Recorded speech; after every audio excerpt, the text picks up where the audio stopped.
nawala yung padlock. Dumating kami sa Manila, kinoking luggage. Wala na, yun na lang siya. So, dito kami re-report ano nangyari.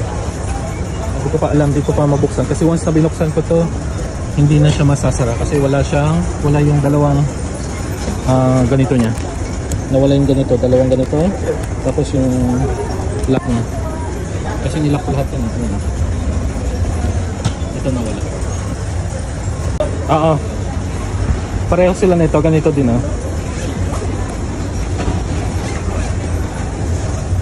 Sige sir, check na lang muna tapos ako muna wala ng data. Okay. Tapos ano gagawin natin? Try namin i-forward sa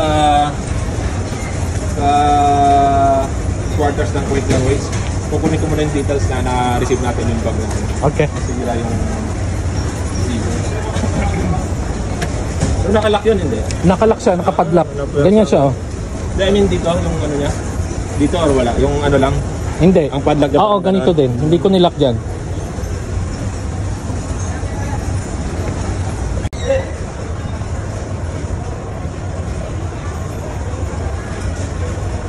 Mali lang taon yung bag, sir?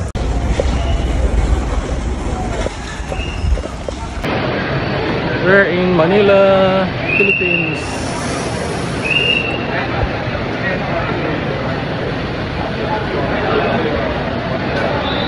Waiting for our grab car. Oo, nangyari sa amin. Nag-Gcash kami, nahuli. Ang tagal. Oo, yung pag-credit niya.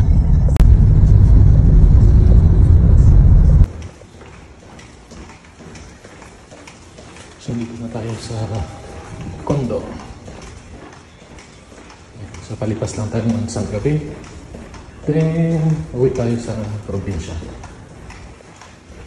Ayan siya. Ayan, dito na kami sa condo ni Auntie.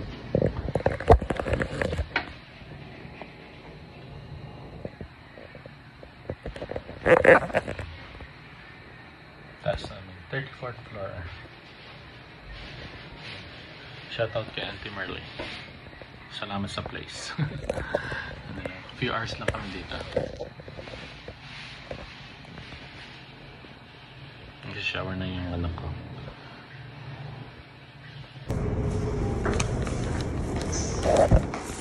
Pabili na tayo ng breakfast. First breakfast natin sa Philippines.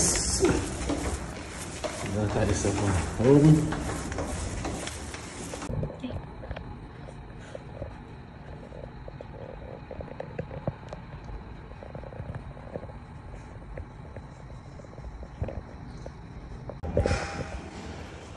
Yan guys, hindi na kami sa saan tayo uwihan? Nueva Vizcaya.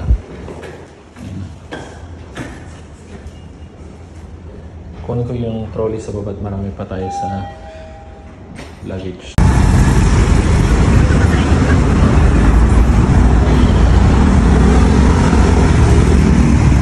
Yan guys, punta tayo sa may parkingan na sasakyan.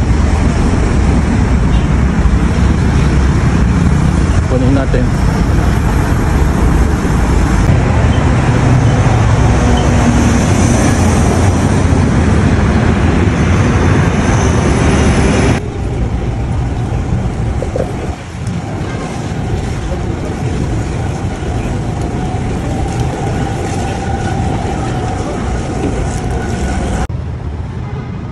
Yan guys, hanap na. Maliit tayo ng police. Driving again. Punta tayo sa condo para kunin yung luggage, si Haj saka si Tita Luella.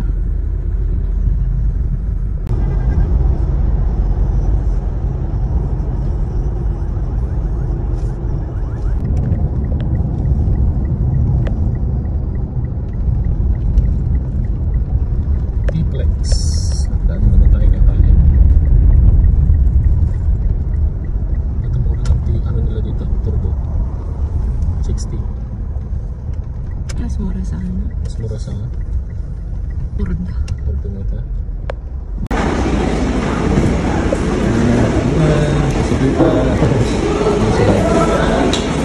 Choking.